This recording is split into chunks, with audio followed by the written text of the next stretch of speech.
Good evening friends, welcome back to Sneha Sangama Kannada channel. ನಾನು ನಿಮ್ಮ ಗೆಳತಿ ವೀಣಾ.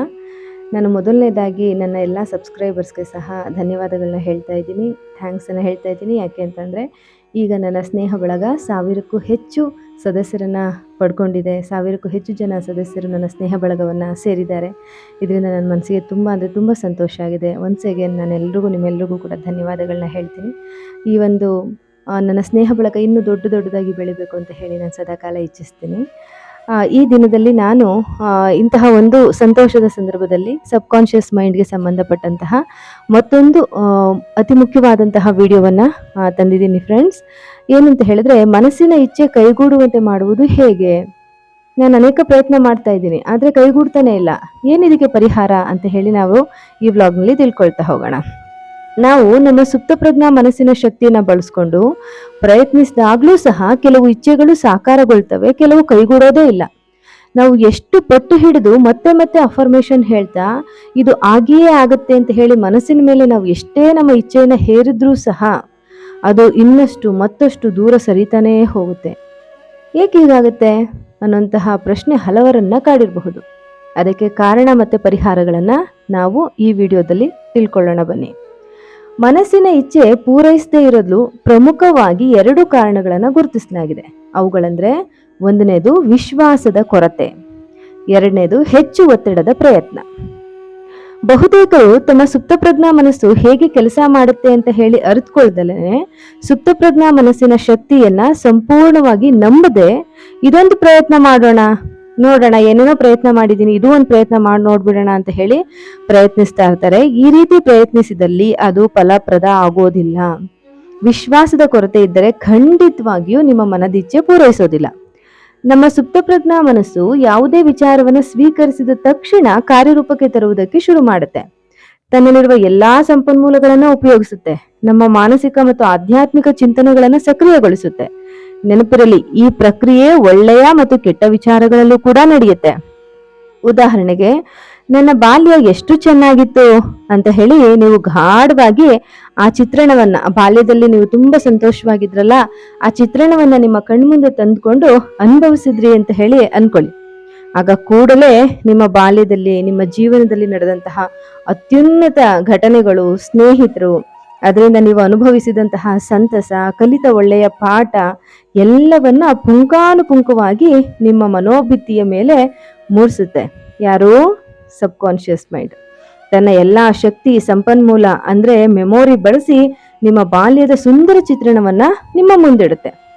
ಬದಲಾಗಿ, ನನ್ನ ಬಾಲ್ಯದಲ್ಲಿ ಎಷ್ಟು ಕಷ್ಟಗಳನ್ನು ಅನುಭವಿಸ್ದೆ ಅಂತ ಹೇಳಿ ನೀವು ಒಂದು ಕ್ಷಣ ಆ ನೋವಿನ ದಿನಗಳನ್ನ ನೆನೆದು ದುಃಖಿಸಿದ್ರು ಸಾಕು, ನಿಮ್ಮ ಬಾಲ್ಯದಲ್ಲಿ ನಡೆದಂತಹ ಕಹಿ ಘಟನೆಗಳು, ನಿಮಗೆ ನೋವನ್ನುಂಟು ಮಾಡಿದಂತಹ ಘಟನೆಗಳು, ವ್ಯಕ್ತಿಗಳು, ಆದ ಅವಮಾನ, ಬೈಗುಳ ಎಲ್ಲವನ್ನು ಕೂಡ ಸಮುದ್ರದ ಅಲೆಗಳ ರೀತಿಯಲ್ಲಿ ತಂದು ಅಪ್ಪಳಿಸುತ್ತೆ. ನಿಮ್ಮ ಮನಸ್ಸಿಗೆ ಅಪ್ಪಳಿಸುತ್ತೆ, ನಿಮ್ಮನ್ನು ದುಃಖದಲ್ಲಿ ಮುಳುಗಿಸ್ಬಿಡುತ್ತೆ. ಈಗ ನೀವು ಎಷ್ಟೇ ಉತ್ತಮ ಸ್ಥಿತಿಯಲ್ಲಿದ್ರೂ ನೋವಿನ ಒಂದು ನೆನಪು, ಒಂದು ಹೇಳಿಕೆ ನಿಮ್ಮ ಮನಸ್ಸಿನ ಸರೋವರದಲ್ಲಿ ಅಲೆಗಳನ್ನೆಬ್ಬಿಸಿ ಅಲ್ಲೋಲ ಕಲ್ಲೋಲವನ್ನೇ ಉಂಟು ಮಾಡಿಬಿಡುತ್ತೆ. ಇದು ನಮ್ಮ ಸುಪ್ತ ಪ್ರಜ್ಞೆಗಿರುವಂತಹ ಶಕ್ತಿ. ಇಂತಹ ಅನುಭವಗಳು ನಿಮಗೂ ಖಂಡಿತ ಆಗಿರುತ್ತವೆ. ಈ ಉದಾಹರಣೆ ಏಕೆ ಕೊಟ್ಟಿದ್ದೆಂದ್ರೆ, ನಮ್ಮ ಸುಪ್ತಪ್ರಜ್ಞಾ ಮನಸ್ಸಿನ ಮೇಲೆ ನಕಾರಾತ್ಮಕ ಪ್ರಯೋಗವನ್ನ ಮಾಡಿದ್ದೇ ಆದಲ್ಲಿ ಅದು ತೊಂದರೆ, ಅಸಫಲತೆ ಮತ್ತು ಕಷ್ಟಗಳನ್ನ ಹುಟ್ಟುಹಾಕುತ್ತೆ. ಬದಲಾಗಿ ಸುಪ್ತಪ್ರಜ್ಞಾ ಮನಸ್ಸಿನ ಮೇಲೆ ಸಕಾರಾತ್ಮಕ ಅಂದ್ರೆ ಪಾಸಿಟಿವ್ ಪ್ರಯೋಗವನ್ನ ಮಾಡಿದಲ್ಲಿ ಅದು ಮಾರ್ಗದರ್ಶನ, ಸ್ವಾತಂತ್ರ್ಯ ಮತ್ತು ಮಾನಸಿಕ ಶಾಂತಿಯನ್ನ ನಮಗೆ ಕೊಡುಗೆಯಾಗಿ ನೀಡುತ್ತೆ. ದುರಾದೃಷ್ಟವಶಾತ್ ಹೆಚ್ಚಿನ ಸಂಖ್ಯೆಯ ಜನರು ತಮ್ಮ ಜೀವನದಲ್ಲಿ ಎಂದೋ ನಡೆದು ಹೋದ ಕಹಿ ಘಟನೆಗಳನ್ನೇ ಪದೇ ಸ್ಮರಿಸಿಕೊಳ್ತಾರೆ ಮತ್ತು ತಮ್ಮ ಮನಸ್ಸು ಮತ್ತು ದೇಹವನ್ನ ನೋವಿಗೆ ಗುರಿ ಮಾಡಿಕೊಂಡು ಒತ್ತಡವನ್ನು ಉಂಟು ಮಾಡ್ಕೊಳ್ತಾರೆ ಮತ್ತು ತಮ್ಮ ಹಿಂದಿನ ಅನುಭವಗಳಿಗೆ ಅನುಸಾರವಾಗಿ ಎಲ್ಲವನ್ನ ಸಂಶಯದಿಂದ ಕಾಣ್ತಾರೆ ಹಾಗೂ ಸದಾ ಕಾಲ ಈ ರೀತಿ ಮಾತುಗಳನ್ನೇ ಆಡ್ತಿರ್ತಾರೆ. ಯಾವ ರೀತಿ ಮಾತು? ಪರಿಸ್ಥಿತಿ ಹದಗೆಡ್ತಾ ಹೋಗ್ತಾ ಇದೆ, ನನ್ನ ಆಸೆ ಯಾವತ್ತೂ ಈಡೇರಲ್ಲ, ನನಗೆ ಯಾವ ಭರವಸೆನೂ ಉಳಿದಿಲ್ಲ, ನನಗೆ ಏನ್ ಮಾಡ್ಬೇಕು ಅಂತಾನೆ ತಿಳಿತಾ ಇಲ್ಲ, ನನ್ನ ಹಣೆ ಬರಹನೇ ಸರಿ ಇಲ್ಲ, ದೇವರು ಎಲ್ಲಾ ನೋವುಗಳನ್ನು ನನಗೇ ಕೊಟ್ಟಿದ್ದಾನೆ, ಬೇರೆಯವರೆಲ್ಲ ಚೆನ್ನಾಗಿದ್ದಾರೆ, ನನಗೆ ಮಾತ್ರ ಯಾವಾಗ್ಲೂ ಕಷ್ಟ, ನಾನು ಸಂಪೂರ್ಣವಾಗಿ ಕನ್ಫ್ಯೂಸ್ ಆಗೋಗಿದ್ದೀನಿ, ನನ್ನಿಂದ ಇನ್ನೇನೂ ಸಾಧ್ಯ ಇಲ್ಲ. ಈ ರೀತಿ ಆಲೋಚನೆಗಳನ್ನ, ಮಾತುಗಳನ್ನ ಇಟ್ಕೊಂಡು ಯಾವಾಗ್ಲೂ ಒಂದ್ಸರಿ ನಾನು ಅಫರ್ಮೇಷನ್ ಹೇಳ್ತೀನಿ ಅಂತ ಹೇಳಿ ನಾನು ಆರೋಗ್ಯವಾಗಿದ್ದೀನಿ, ನಾನು ತುಂಬಾ ಖುಷಿಯಾಗಿದ್ದೀನಿ ಅಂತ ಹೇಳ್ಕೊಂಡ್ರೆ ಅದು ಸಫಲವಾಗೋದಕ್ಕೆ ಸಾಧ್ಯನಾ? ಮೇಲಿನ ನಕಾರಾತ್ಮಕ ಹೇಳಿಕೆಗಳಿಂದ ಅದೇ ಬ್ಲೂ ಪ್ರಿಂಟ್ ಅನ್ನ ನಿಮ್ಮ ಸುಪ್ತ ಪ್ರಜ್ಞೆಗೆ ಕಳಿಸ್ಬಿಟ್ಟಿದ್ದೀರಿ. ಆದ್ರೆ ಮೇಲೆ ಮೇಲೆ ಮಾತ್ರ ನಾನು ಆರೋಗ್ಯವಾಗಿದ್ದೀನಿ, ನಾನು ಸಂತೋಷವಾಗಿದ್ದೀನಿ ಅಂತ ಹೇಳಿದ್ರೆ ಅದು ನೆರವೇರೋದಕ್ಕೆ ಸಾಧ್ಯ ಆಗುತ್ತಾ? ಬೇವಿನ ಬೀಜವನ್ನ ಬಿತ್ತಿ ಮಾವಿನ ಹಣ್ಣನ್ನ ಬೇಡಿದ್ರೆ ಅದು ಸಿಗೋದಿಕ್ ಸಾಧ್ಯನಾ?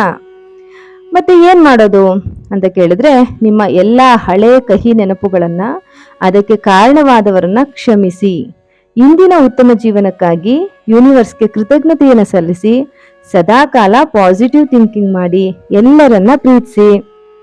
ಏನ್ ಹೇಳ್ತೀರಾ ವೀಣಾ? ನಾವು ಎಷ್ಟೇ ಪಾಸಿಟಿವ್ ಆಗಿರ್ಬೇಕು ಅನ್ಕೊಂಡ್ರು ನಮ್ಮ ಸುತ್ತ ಇರೋರು ಬಿಡಲ್ಲ, ಚುಚ್ಚು ಮಾತುಗಳನ್ನ ಆಡ್ತಾರೆ. ನಾವು ಅವರಿಗೆ ಎಷ್ಟೇ ಒಳ್ಳೆಯದನ್ನ ಮಾಡಿದ್ರು ನಮ್ಮನ್ನ ಪ್ರೀತಿಸೋದಿಲ್ಲ. ನಮ್ಮ ಬೆನ್ನ ಹಿಂದೆ ಗುಸುಗುಸು ಪಿಸು ಮಾತುಗಳನ್ನ ಆಡ್ತಾರೆ. ಅದೆಲ್ಲವೂ ನನಗೆ ಅರ್ಥವಾಗ್ತಾ ಇದೆ, ನನಗೆ ಅದು ನನ್ನ ಅನುಭವಕ್ಕೆ ಬರ್ತಾ ಇದೆ ಮತ್ತು ನನ್ನ ಕಣ್ಮುಂದೆನೇ ನಡೀತಾ ಇದೆ. ಇಂಥವರನ್ನ ನಾನು ಹೇಗೆ ಕ್ಷಮಿಸೋದು? ಅವರನ್ನ ಪ್ರೀತಿಸೋದಾದ್ರೂ ಹೇಗೆ ಅಂತೀರಾ ಅಲ್ವಾ? ನಿಮ್ಮ ಜೊತೆ ಆ ರೀತಿ ನಡೆದುಕೊಳ್ತಾ ಇರೋರು ಅಜ್ಞಾನದಲ್ಲಿದ್ದಾರೆ. ತಾವು ಮಾಡ್ತಿರೋದು ತಪ್ಪು ಅಂತ ಅವರಿಗೆ ಗೊತ್ತಿಲ್ಲ, ಅಥವಾ ಗೊತ್ತಿದ್ರು ಆ ನೆಗೆಟಿವಿಟಿಯಲ್ಲೇ ಅವರು ಮುಳುಗು ಹೋಗಿದ್ದಾರೆ. ಅವರು ಸಂಪೂರ್ಣ ಹತಾಶರಾಗಿದ್ದಾರೆ. ನೀವು ಏನ್ ಸಾಧಿಸಿದಿರೋ ಅದನ್ನ ಸಾಧಿಸೋದಕ್ಕೆ ಅವರಿಂದ ಸಾಧ್ಯ ಇಲ್ಲ. ಹಾಗಾಗಿ ನಿಮಗೆ ಹಿಂಸೆಯಾಗುವಂತೆ ವರ್ತಿಸಿ ನಿಮ್ಮನ್ನ ದುರ್ಬಲಗೊಳಿಸಲು ಅವರು ಪ್ರಯತ್ನಿಸ್ತಿರ್ತಾರೆ. ಅವರ ಈ ತಂತ್ರಕ್ಕೆ ನೀವು ಮಣಿದ್ರಿ ಅಂತ ಹೇಳಿದ್ರೆ, ನೀವು ದುಃಖಪಟ್ರಿ ಅಂತ ಹೇಳಿದ್ರೆ ಅವರು ಗೆದ್ದಂತಾಗತ್ತೆ. ಅವ್ರನ್ನ ಗೆಲ್ಸೋದಕ್ಕೆ ನಿಮ್ಗೆ ಇಷ್ಟ ಇದೆಯಾ? ಇಲ್ಲ ಅಲ್ವಾ? ಸೊ ಅಂತಹವರನ್ನ ನೆಗ್ಲೆಕ್ಟ್ ಮಾಡಿ. ಪಾಪ ಏನು ಒಳ್ಳೆಯ ಕೆಲಸ ಮಾಡ್ಲಾಗದೆ ಈ ರೀತಿ ಆತ್ಮಘಾತಕ ಕೆಲಸಗಳನ್ನ ಮಾಡ್ತಾ ಇದ್ದಾರೆ ಅಂತ ಹೇಳಿ ಅವ್ರ ಬಗ್ಗೆ ಮರುಕಪಡಿ, ಸಿಂಪತಿ ತೋರಿಸಿ, ಬಿಟ್ಬಿಡಿ. ಯಾರಾದ್ರೂ ನಮ್ಮ ಬೆನ್ನ ಹಿಂದೆ ಮಾತನಾಡ್ತಿದ್ದಾರೆ ಅಂತ ಹೇಳಿದ್ರೆ ನಾವು ಅವರಿಗಿಂತ ಮುಂದೆ ಇದ್ದೇವೆ ಎಂದಲ್ವೇ? ಸೊ ಅರ್ಚಿಕೊಳ್ಳೋರು ಅರ್ಚಿಕೊಳ್ಳಲಿ, ಉರಿದುಕೊಳ್ಳೋರು ಉರಿದುಕೊಳ್ಳಲಿ. ನಿಮ್ಮ ಯಶಸ್ಸಿನ ಪ್ರಯಾಣವನ್ನ ನೀವು ಮುಂದುವರಿಸಿ. ಪಾಪ ಅವರಿಂದ ಅಷ್ಟಲ್ಲದೆ ಇನ್ನೇನ್ ತಾನೇ ಮಾಡೋದಿಕ್ ಸಾಧ್ಯ? ಬಿಟ್ಬಿಡಿ ಅವ್ರನ್ನ, ಅವ್ರ ಪಾಡಿಗೆ ಅವ್ರನ್ನ ಬಿಟ್ಬಿಡಿ. ನಿಮ್ಮ ಕೆಲಸವನ್ನ ನೀವು ಮುಂದುವರಿಸಿ. ಎಲ್ಲ ಹತಾಶೆ, ನೋವು, ಕಹಿ ನೆನಪುಗಳಿಂದ ಹೊರಬಂದಾಗ ನಿಮ್ಮಲ್ಲಿ ಆತ್ಮವಿಶ್ವಾಸ ಉಂಟಾಗುತ್ತೆ. ಗೆಲುವಿನ ಕಡೆ ಸಾಗುವಂತಹ ದಾರಿ ನಿಚ್ಚಳವಾಗಿ ಕಾಣುತ್ತೆ. ನಿಮ್ಮಲ್ಲಿ ಎಷ್ಟು ವಿಶ್ವಾಸವಿರುತ್ತೋ ನಿಮ್ಮ ಮನಸ್ಸು ಅಷ್ಟು ಕೂಡ ನಿರ್ಮಲವಾಗಿರುತ್ತೋ ನಿಮ್ಮ ಸುಪ್ತ ಪ್ರಜ್ಞೆಗೆ ಸಹ ನಿಮ್ಮ ಇಚ್ಛೆ ಏನು ಅಂತ ಹೇಳಿ ಮನನವಾಗುತ್ತೆ. ನಾವು ಆಟೋ ಹತ್ಬಿಟ್ಟು ಎಲ್ಲಿಗೋ ಹೋಗ್ಬೇಕು ಅಂತ ಹೇಳಿ ನೀವು 1 ಡಜನ್ ಸ್ಥಳಗಳ ಹೆಸರನ್ನ ಹೇಳಿದ್ರಿ ಅನ್ಕೊಳ್ಳಿ. ಆತ ಕೇಳ್ತಾನೆ ಎಲ್ಲಿಗೆ ಹೋಗ್ಬೇಕು ಅಂತ. ನೀವು 1 ಡಜನ್ ಸ್ಥಳಗಳ ಹೆಸರು ಹೇಳ್ಬಿಟ್ರೆ ಆತ ನಿಮ್ಮನ್ನ ಎಲ್ಲಿ ಕರ್ಕೊಂಡು ಹೋಗಿ ಮುಚ್ಚೋದಿಕ್ ಸಾಧ್ಯ? ಅದೇ ರೀತಿ ನಾವು ಒಂದೇ ಬಾರಿಗೆ ಹಲವಾರು ಕೋರಿಕೆಗಳನ್ನ ಹೇಳ್ತಲೇ ಇದ್ರೆ ಅದರಲ್ಲಿ ಯಾವುದನ್ನ ಸ್ವೀಕರಿಸಬೇಕು ಅನ್ನುವಂತಹ ಗೊಂದಲಕ್ಕೆ ಬಿದ್ದಂತಹ ಸುಪ್ತ ಪ್ರಜ್ಞೆ ಏನೋ ಮಾಡದೆ ಸುಮ್ಮನೆ ಇದ್ಬಿಡತ್ತೆ. ಒಂದು ಕಮೆಂಟ್ ಬಂದಿತ್ತು, ನಾವು ಎಷ್ಟು ಒಂದು ಬ್ಲೂ ಪ್ರಿಂಟ್ ಅನ್ನ ನಾನು ಕಳಿಸ್ಬೋದು ನನ್ನ ಸುಪ್ತ ಪ್ರಜ್ಞೆಗೆ ಅಂತ ಹೇಳಿ. ಅದಕ್ಕೆ ಉತ್ತರ ನಾನು ಹೇಳಿದೆ, ಡೀಟೇಲ್ ಆಗಿ ಹೇಳ್ತೀನಿ ನೋಡಿ ನೆಕ್ಸ್ಟ್ ವ್ಲಾಗ್ ಅಂತ ಹೇಳಿ. ಒಂದು ಬಾರಿಗೆ ಒಂದೇ ಬ್ಲೂ ಪ್ರಿಂಟ್ ಅನ್ನ ಕೊಡಿ ಫ್ರೆಂಡ್ಸ್. ಯಾಕೆಂತ ಹೇಳಿದ್ರೆ ನನಗೆ ಹೇಳ್ದೆ ಅಲ್ವಾ, ಆ ರೀತಿನಲ್ಲೇನೆ ಒಂದನ್ನ ಕೊಟ್ಟಾಗ ಸುಪ್ತ ಪ್ರಜ್ಞೆ ಸಂಪೂರ್ಣವಾಗಿ ನಾವೇನ್ ಹೇಳಿದೀವಿ ಅದ್ರ ಮೇಲೆ ಫೋಕಸ್ ಮಾಡಿ ಅದನ್ನ ನೆರವೇರಿಸೋದಕ್ಕೆ ಪ್ರಯತ್ನ ಪಡುತ್ತೆ. ನಾವು 5-6 ನಮ್ಮ ಕೋರಿಕೆಗಳನ್ನ ಹೇಳ್ಬಿಟ್ಟಾಗ ಅದಕ್ಕೆ ಅದರಲ್ಲಿ ಮುಖ್ಯವಾದದ್ದು ಯಾವುದು, ಅಮುಖ್ಯವಾದದ್ದು ಯಾವುದು, ಫಸ್ಟ್ ಯಾವುದು, ಸೆಕೆಂಡ್ ಯಾವುದು ಕನ್ಫ್ಯೂಸ್ ಆಗುತ್ತೆ. ಹಾಗಾದ್ರೆ ಅಯ್ಯೋ ಬೇಡ ಬೇಡ ಅಂತ ಅಂದ್ಬಿಟ್ಟು ಸುಮ್ಮನೆ ಆಗ್ಬಿಡುತ್ತೆ. ಯಾವುದನ್ನು ಕೂಡ ಅದು ನೆರವೇರಿಸೋ ಸುದ್ದಿಗೆನೆ ಹೋಗಲ್ಲ. ಹಾಗಾಗಿ ಆ ರೀತಿ ಮಾಡಬೇಡಿ. ಒಂದು ನಿಮ್ಮ ಅತಿ ಮುಖ್ಯವಾದ, ಈಗ ನಿಮಗೆ ಅದು ನೆರವೇರಲೇಬೇಕು ಅನ್ನುವಂತಹ ಯಾವ ಕೋರಿಕೆ ಇರುತ್ತೆ ಅದನ್ನ ಒಂದು ನಿಮ್ಮ ಕಲ್ಪನೆ ಮಾಡಿಕೊಂಡು ಬ್ಲೂ ಪ್ರಿಂಟ್ ಅನ್ನ ನಿಮ್ಮ ಸುಪ್ತ ಮನಸ್ಸಿಗೆ ರವಾನಿಸಿ. ಅದು ಆದಷ್ಟು ಶೀಘ್ರವಾಗಿ ಈಡೇರುತ್ತೆ. ಈಡೇರಿದ ನಂತರ ಮತ್ತೊಂದು ಬ್ಲೂ ಪ್ರಿಂಟ್ ಅನ್ನ ಕಳಿಸಿ. ಹೀಗೆ ಸ್ವಲ್ಪ ತಾಳ್ಮೆಯಿಂದ ಒಂದೊಂದಾಗಿ ನಾವು ಕೋರಿಕೆಗಳನ್ನ ಇಡ್ತಾ ಹೋದ್ರೆ ಅದರಲ್ಲಿ ಆದಷ್ಟು ಬೇಗ ನಾವು ಸಫಲರಾಗೋದಿಕ್ಕೆ ಸಾಧ್ಯ ಆಗುತ್ತೆ. ನಮ್ಮ ಸುಪ್ತ ಪ್ರಜ್ಞಾ ಮನಸ್ಸಿನ ವಿಶಾಲ ಶಕ್ತಿಯೊಂದಿಗೆ ನಾವು ಕೆಲಸ ಮಾಡುವಾಗ ನಮ್ಮ ಮನಸ್ಸಿನಲ್ಲಿ ಒಂದು ಸ್ಪಷ್ಟತೆ ಇರಬೇಕು. ಅಂದ್ರೆ ನಿಮಗೆ ಅತ್ಯಂತ ಮುಖ್ಯವಾದ ವಿಚಾರವನ್ನ ನಿಮ್ಮ ಸುಪ್ತ ಪ್ರಜ್ಞೆಗೆ ರವಾನಿಸಬೇಕು. ಅದರ ಬಗ್ಗೆಯೇ ಅಫರ್ಮೇಶನ್ ಅನ್ನ ಹೇಳ್ಬೇಕು. ಸದಾಕಾಲ ಆ ವಿಚಾರವಾಗಿ ಬರುವಂತಹ ಪಾಸಿಟಿವ್ ರಿಸಲ್ಟ್ ಬಗ್ಗೆ ಚಿಂತನೆಯನ್ನ ಮಾಡ್ತಾ ಇರ್ಬೇಕು. ಆ ಸುಪ್ತ ಪ್ರಜ್ಞೆ ಆ ವಿಚಾರವಾಗಿ ಕೆಲಸ ಮಾಡಿ ಅದನ್ನ ಪೂರೈಸುತ್ತೆ. ನಂತರ ಮತ್ತೊಂದು ಇಚ್ಛೆಯನ್ನ ಅದರ ಮುಂದಿಡಬಹುದು. ನಾವು ನಮ್ಮ ಸುಪ್ತ ಪ್ರಜ್ಞಾ ಮನಸ್ಸಿನ ಮೇಲೆ ಯಾವುದೇ ಕೆಲಸವನ್ನು ಮಾಡುವಂತೆ ಒತ್ತಡವನ್ನ ಹೇರಿದ್ರೆ ಅದು ಖಂಡಿತ ನಡೆಯೋದಿಲ್ಲ. ಏನು ಫಲಿತಾಂಶ ದೊರೆಯಬೇಕಿತ್ತೋ ಅದು ಸಮೀಪಕ್ಕೆ ಬರುವ ಬದಲು ದೂರ ದೂರಕ್ಕೆ ಹೊರಟು ಹೋಗುತ್ತೆ. ನಮ್ಮ ಸುಪ್ತ ಪ್ರಜ್ಞಾ ಮನಸ್ಸು ಮಾನಸಿಕ ಒತ್ತಡಕ್ಕೆ ಮಣಿಯೋದಿಲ್ಲ.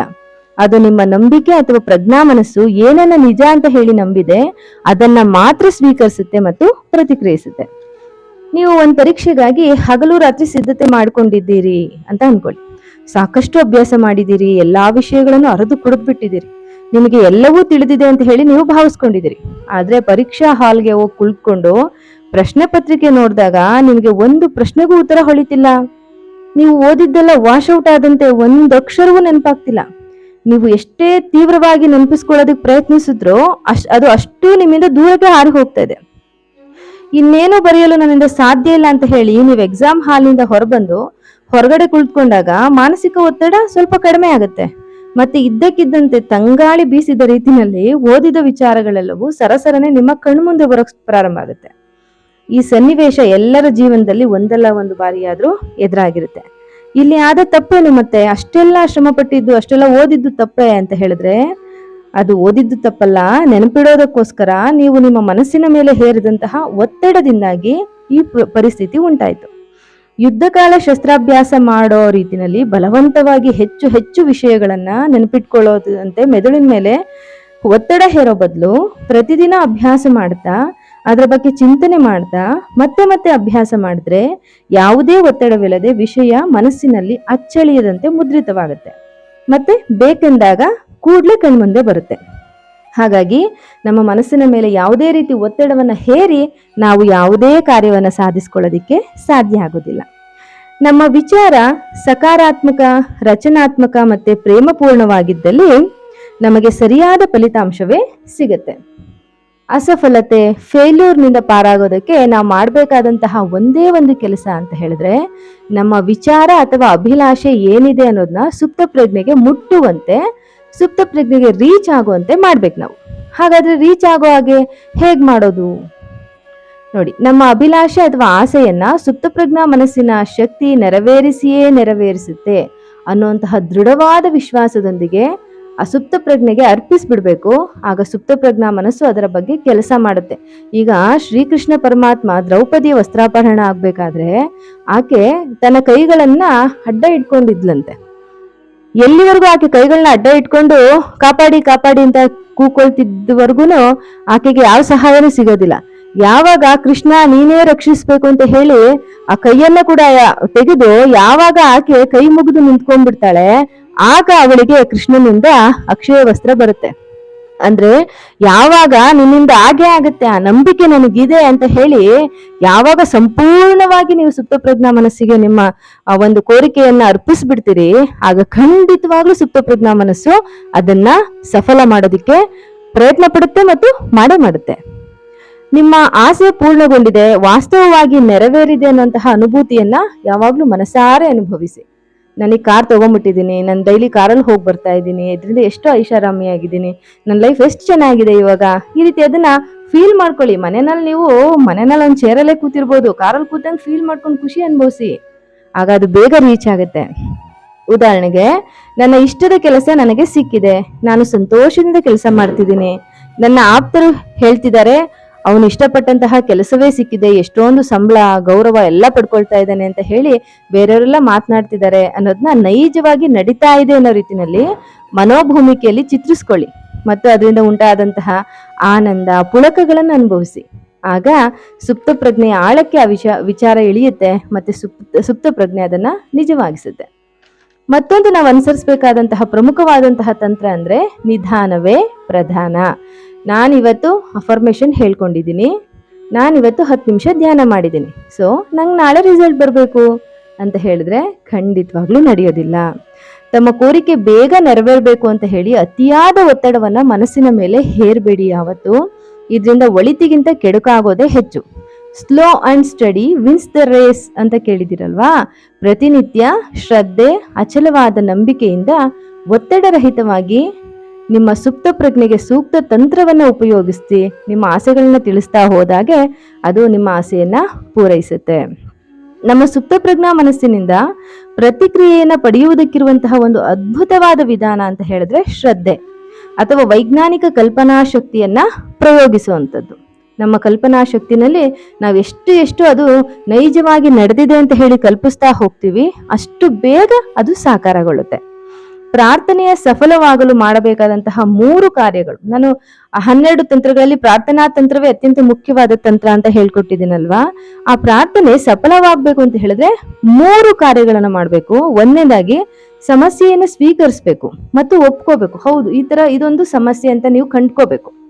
ಮತ್ತೆ ಸಮಸ್ಯೆಯನ್ನ ಬಗೆಹರಿಸೋದಿಕ್ಕೆ ಸುಪ್ತ ಪ್ರಜ್ಞಾ ಮನಸ್ಸಿಗೆ ಒಪ್ಪಿಸ್ಬಿಡ್ಬೇಕು. ಮತ್ತೆ ನಮ್ಮ ಸಮಸ್ಯೆಯನ್ನ ಸುಲಭವಾಗಿ ಬಗೆಹರಿಸುವಂತಹ ಸುಪ್ರೀಂ ಪವರ್ ನಮ್ಮ ಸುಪ್ತ ಪ್ರಜ್ಞಾ ಮನಸ್ಸಿನ ಶಕ್ತಿನೇ ಅಂತ ಹೇಳಿ ಗಾಢವಾಗಿ ನಂಬಬೇಕು. ಮತ್ತೆ ನನ್ನ ಕೋರಿಕೆ ಈಗಾಗಲೇ ಈಡೇರಿದೆ ಅಂತ ಹೇಳಿ ಆಳವಾದ ವಿಶ್ವಾಸದಿಂದ ಶಾಂತ ರೀತಿಯಲ್ಲಿ ಖುಷಿಯಾಗಿ ಇದ್ಬಿಡ್ಬೇಕು. ಈಗ ನಾವು ದೇವರನ್ನ ಬೇಡ್ಕೊಂಡ್ಮೇಲೆ, ದೇವ್ರೇ ಎಲ್ಲ ಭಾರನು ನಿನ್ ಮೇಲೆ ಹಾಕಿದ್ದೀನಪ್ಪ, ನೀನುಂಟು, ನನ್ನ ಸಮಸ್ಯೆ ಉಂಟು, ನಾನಿನ್ ರಿಲ್ಯಾಕ್ಸ್ಡ್ ಅಂತ ಹೇಳ್ತೀವಲ್ವಾ. ಹಾಗೆ ಎಲ್ಲವನ್ನ ನಾವು ಸುಪ್ತ ಪ್ರಜ್ಞೆಗೆ ಒಪ್ಸಿದೀವಿ, ನಮ್ಗೆ ಅಲ್ಲಿಂದ ಪಾಸಿಟಿವ್ ಆದಂತಹ ರಿಸಲ್ಟ್ ಸಿಗುತ್ತೆ ಅನ್ನೋಂತಹ ಗಾಢವಾದ ವಿಶ್ವಾಸದಿಂದ ಶಾಂತವಾಗಿ ಖುಷಿಯಾಗಿ ಇದ್ಬಿಡ್ಬೇಕು. ಈ ರೀತಿ ಮಾಡೋದ್ರಿಂದ ಪ್ರಾರ್ಥನೆ ಖಂಡಿತವಾಗ್ಲೂ ಸಫಲ ಆಗುತ್ತೆ. ಸುಪ್ತ ಪ್ರಜ್ಞೆ ನಮ್ಮ ಇಚ್ಛೆಯನ್ನ ಪೂರೈಸುತ್ತೆ. ಹಿಂಜರಿಕೆ ಮತ್ತೆ ಸಂಶಯ ನಮ್ಮ ಪ್ರಾರ್ಥನೆಯನ್ನ ದುರ್ಬಲಗೊಳಿಸುತ್ತೆ. ಯಾವ ಕೆಲಸ ಆಗ್ಬೇಕಾಗಿದೆಯೋ ಅದರ ಬಗ್ಗೆ ನಮ್ಮ ಭಾವನೆಯೇ ಪರಿಣಾಮವನ್ನ ಕೊಡುತ್ತೆ. ನನಗೆ ನೆಮ್ಮದಿ, ಆರೋಗ್ಯ ಅವಶ್ಯವಾಗಿ ಸಿಕ್ಕಿದೆ ಅಂತ ಹೇಳಿ ಭಾವಿಸಿ ಆರೋಗ್ಯದ ವಿಚಾರವನ್ನ ಪೂರ್ತಿ ವಿಶ್ವಾಸದೊಂದಿಗೆ ಸುಪ್ತ ಪ್ರಜ್ಞಾ ಮನಸ್ಸಿನ ತನಕ ತಲುಪಿಸಿ ಮತ್ತು ಅದರ ಬಗ್ಗೆ ಚಿಂತೆ ಬಿಡಿ. ಸುಪ್ತ ಪ್ರಜ್ಞಾ ಶಕ್ತಿಯಲ್ಲಿ ಭರವಸೆ ಇಡಿ. ಎಂತಹ ಪರಿಸ್ಥಿತಿಯಲ್ಲೂ ನಾನು ಆರೋಗ್ಯವಾಗಿದ್ದೇನೆ ಅಂತ ಹೇಳ್ಕೊಳ್ತಾರೆ. ಆಗ ಆರಾಮವಾಗಿ ಮತ್ತು ವಿಶ್ವಾಸದೊಂದಿಗೆ ನೀವು ಸುಪ್ತ ಪ್ರಜ್ಞಾ ಮನಸ್ಸಿನಲ್ಲಿ ವಿಚಾರಗಳನ್ನ ತುಂಬ್ತೀರಿ. ಇದರಿಂದ ವಿಚಾರದೊಂದಿಗಿನ ಗತಿಶೀಲತೆಯ ಶಕ್ತಿ ಕ್ರಿಯಾಶೀಲವಾಗುತ್ತೆ ಮತ್ತೆ ಇಚ್ಛೆ ಸಾಕಾರವಾಗೋದಿಕ್ಕೆ ತಕ್ಕ ಸಾಮರ್ಥ್ಯ ನಮ್ಮ ಮನಸ್ಸಿಗೆ ಸಿಗತ್ತೆ. ನಮ್ಮ ಇಚ್ಛೆ ಮತ್ತು ಕಲ್ಪನೆಗಳ ನಡುವೆ ಸ್ಪರ್ಧೆ ಏರ್ಪಟ್ರೆ ಪ್ರತಿ ಸಲವೂ ಕಲ್ಪನೆಯೇ ಗೆಲ್ಲುತ್ತೆ. ಉದಾಹರಣೆ ಗಮನಿಸಿ. ನೆಲದ ಮೇಲೆ ಒಂದು ಹಲಗೆಯನ್ನ ಇಟ್ಟು ಅದ್ರ ಮೇಲೆ ನಡೆದು ದಾಟಬೇಕು ಅಂತ ಹೇಳಿದ್ರೆ ನೀವು ಆರಾಮವಾಗಿ ನಡೆದು ಹೋಗ್ತೀರಿ. ಅದೇ ಹಲಗೆಯನ್ನ 100 ಅಡಿ ಮೇಲೆ 2 ಗೋಡೆಗಳ ಮೇಲೆ ಇಟ್ಬಿಟ್ಟು ದಾಟಿ ಅಂದಾಗ ಅಲ್ಲಿ ನಿಮ್ಮ ಕಲ್ಪನೆ ಕೆಲಸ ಮಾಡೋದಕ್ಕೆ ಪ್ರಾರಂಭ ಮಾಡುತ್ತೆ. ಕಲ್ಪಿಸ್ಕೊಳ್ತೀರಿ, ನಡೆಯುವಾಗ ಹಲಗೆ ಮುರಿದೋಗ್ಬಿಟ್ರೆ ಅಥವಾ ಹಲಗೆ ಪಲ್ಟಾಯಿಸ್ಕೊಂಡ್ಬಿಟ್ರೆ, ನಾನು 100 ಅಡಿ ಆಳಕ್ಕೆ ಬಿದ್ದುಬಿಟ್ರೆ, ನನಗೇನಾದ್ರು ತೊಂದರೆ ಆಗ್ಬಿಟ್ರೆ, ಈ ರೀತಿ ಅದೆಲ್ಲ ನಿಜ ಅಲ್ಲ. ಅದು ಆ ರೀತಿ ಆಗ್ದೇನೆ ಇರ್ಬೋದು, ಆದ್ರೂ ಕೂಡ ಅಲ್ಲಿ ನಿಮ್ಮ ಕಲ್ಪನೆನೇ ಗೆಲ್ಲುತ್ತೆ. ನೀವು ಹಲಗೆ ಮೇಲೆ ಕಾಲೇ ಇಡೋದಿಲ್ಲ. ಇಂತಹ ಸಂದರ್ಭದಲ್ಲಿ ನಿಮ್ಮ ಕಲ್ಪನೆ ಗೆಲ್ಲುತ್ತೆ ಅಂತ ಅಂದ್ಮೇಲೆ ನೀವು ನಿಮ್ಮ ಸುಂದರ ಜೀವನದ ಬಗ್ಗೆ, ಗೆಲುವಿನ ಬಗ್ಗೆ, ಆರೋಗ್ಯದ ಬಗ್ಗೆ ಕಲ್ಪಿಸ್ಕೊಂಡ್ರೆ ನಿಜ ಆಗೋದಿಲ್ವಾ? ಖಂಡಿತ ನಿಜ ಆಗತ್ತೆ, ಹೌದಲ್ವಾ? ಹಾಗಾಗಿ ಯಾವತ್ತೂ ಅಷ್ಟೇನೆ ಮನಸ್ಸಿನ ಮೇಲೆ ಹೆಚ್ಚು ಹೆಚ್ಚು ಒತ್ತಡವನ್ನ ಹಾಕ್ತಾ ಹೋಗೋ ಬದಲಾಗಿ ನಿಮ್ಮ ಕಲ್ಪನೆಗೆ ಕೆಲಸವನ್ನ ಕೊಡಿ. ಹೆಚ್ಚು ಹೆಚ್ಚು ಉತ್ತಮವಾದಂತಹ ನಿಮ್ಮ ಕಲ್ಪನೆ ಅಂತ ಅಂದ್ರೇನೆ ಬ್ಲೂ ಪ್ರಿಂಟ್. ನಿಮ್ಮ ಬ್ಲೂ ಪ್ರಿಂಟ್ ಏನ್ ತಯಾರಿಸ್ತಿರಲ್ವಾ, ಆ ಕಲ್ಪನೆಯನ್ನ ತುಂಬಾ ಚಂದಾದ ಕಲ್ಪನೆಯನ್ನ ಮಾಡ್ಕೊಳ್ಳಿ. ಉತ್ತಮ ಆರೋಗ್ಯಕ್ಕಾಗಿ ಒಳ್ಳೆ ಕಲ್ಪನೆ, ಹಣಕ್ಕಾಗಿ ಕಲ್ಪನೆ, ಅಥವಾ ನೀವೇನು ಒಂದು ಒಳ್ಳೆ ಸಂಬಂಧವನ್ನ ಹೊಂದಬೇಕು ಅನ್ಕೊಂಡಿದ್ದೀರಿ ಅದಕ್ಕೋಸ್ಕರ ಒಂದು ಉತ್ತಮವಾದಂತಹ ಕಲ್ಪನೆ. ನೀವು ಏನ್ ಬೇಡ್ತಿದ್ದೀರಿ ಅದ್ರ ಏನು ನೀವು ಬೇಡಿಕೆ ಅನ್ನೋದೇ ಇಲ್ಲ, ಅದೇನಿದ್ರು ನಮ್ಮಲ್ಲಿ ಆಗೋಗಿದೆ ಅನ್ನುವಂತಹ ಭಾವನೆನೇ ಇರ್ಬೇಕು. ನಾವೇನನ್ನ ಇಚ್ಛೆ ಪಡ್ತಿದ್ದೀರಿ ಅದ್ರ ಒಳ್ಳೆ ಕಲ್ಪನೆಯನ್ನ, ಒಳ್ಳೆ ಬ್ಲೂ ಪ್ರಿಂಟ್ ಅನ್ನ ತಯಾರಿಸಿ ಸದಾಕಾಲ ತಯಾರಿಸ್ತಾರೆ. ಮತ್ತೆ ಅದನ್ನ ನಿಮ್ಮ ಒಂದು ಸುಪ್ತ ಪ್ರಜ್ಞಾ ಮನಸ್ಸಿಗೆ ಕಳಿಸ್ಕೊಡಿ. ಅದು ಖಂಡಿತವಾಗ್ಲೂ ನಿಮ್ಗೆ ಒಳ್ಳೆಯ ರಿಸಲ್ಟ್ ಅನ್ನ ಕೊಟ್ಟೆ ಕೊಡುತ್ತೆ. ಯಾವಾಗ ನಿಮ್ಮ ಆಸೆ ಪೂರ್ತಿಗೊಂಡಿರುವಂತಹ ಕಲ್ಪನೆಯನ್ನ ಮಾಡ್ತಿರೋ, ಅದು ನೆರವೇರಿದೆ ಅನ್ನುವಂತಹ ರೋಮಾಂಚನವನ್ನ ಅನುಭವಿಸ್ತಿರೋ, ಆಗ ನಿಮ್ಮ ಸುಪ್ತ ಪ್ರಜ್ಞಾ ಮನಸ್ಸು ನಿಮ್ಮ ಆಸೆಯನ್ನ ಪೂರ್ಣಗೊಳಿಸುತ್ತೆ. ಅಲ್ಲಿಗೆ ನಿಮ್ಮ ಒಂದು ಗುರಿ ಈಡೇರುತ್ತೆ. ನಾನು ಅವಾಗ್ಲೇ ಹೇಳ್ದೆ, ಒಂದು ಬಾರಿಗೆ ಒಂದೇ ಬ್ಲೂ ಪ್ರಿಂಟ್ ಅನ್ನ ಕಳಿಸಿ ಹೆಚ್ಚು ಹೆಚ್ಚು ಇಚ್ಛೆಗಳನ್ನ ಹೇರೋದಿಕ್ಕೆ ಹೋಗ್ಬೇಡಿ. ಈ ರೀತಿನಲ್ಲಿ ಇಲ್ಲಿವರೆಗೂ ನಾನು ಹೇಳಿದ್ನಲ್ವಾ ಎಲ್ಲಾ ವಿಚಾರಗಳನ್ನ ನಾನು ಮತ್ತೆ ಒಂದು ಸಮ್ಮಪ್ ಮಾಡಿ ಒಂದು ಪಾಯಿಂಟ್ ರೀತಿನಲ್ಲಿ, ಬುಲೆಟ್ ಪಾಯಿಂಟ್ಸ್ ತರ ರೀತಿನಲ್ಲಿ ನಿಮ್ಗೆ ಕೊಡ್ತಾ ಹೋಗ್ತೀನಿ. ಇದು ಹೆಚ್ಚು ನೆನ್ಪಿಟ್ಕೊಳ್ಳೋದಿಕ್ಕೆ ಅನುಕೂಲ ಆಗುತ್ತೆ ಅಂತ ಹೇಳಿ. 1ನೇ ಪಾಯಿಂಟ್, ಮಾನಸಿಕ ಒತ್ತಡ ಅಥವಾ ತೀವ್ರವಾದಂತಹ ಪ್ರಯತ್ನ, ಒತ್ತಡ ಮತ್ತೆ ಭಯದ ಸೂಚನೆಯಾಗಿರುತ್ತೆ. ಇವು ಪ್ರಾರ್ಥನೆಯ ಫಲವನ್ನ ನಿಲ್ಲಿಸುತ್ತೆ. ನಿಧಾನವಾಗಿ ಮಾಡುವಂತಹ ಕೆಲಸ ಯಾವಾಗ್ಲೂ ಒಳ್ಳೆಯ ಫಲಿತಾಂಶವನ್ನೇ ಕೊಡುತ್ತೆ. ನಿಷ್ಕ್ರಿಯ ಅವಸ್ಥೆಯಲ್ಲಿ ನೀವು ಏನಾದರೂ ವಿಚಾರವನ್ನ ಸ್ವೀಕರಿಸಿದರೆ ನಿಮ್ಮ ಸುಪ್ತ ಪ್ರಜ್ಞಾ ಮನಸ್ಸು ಆ ವಿಚಾರವನ್ನ ಸಾಕಾರಗೊಳಿಸುವುದರಲ್ಲಿ ತಲ್ಲೀನವಾಗುತ್ತೆ. ಪಾರಂಪರಿಕ ರೀತಿಯಿಂದ ಮುಕ್ತರಾಗಿ ಯೋಚಿಸಿ ಮತ್ತು ಯೋಜನೆಯನ್ನ ತಯಾರಿಸಿ. ತಿಳಿದಿರಿ, ಯಾವಾಗಲೂ ಪ್ರತಿಯೊಂದು ಪ್ರಶ್ನೆಗೂ ಒಂದಲ್ಲ ಒಂದು ಉತ್ತರ ಇದ್ದೇ ಇರುತ್ತೆ ಮತ್ತೆ ಪ್ರತಿಯೊಂದು ಸಮಸ್ಯೆಗೂ ಪರಿಹಾರವಿರುತ್ತೆ.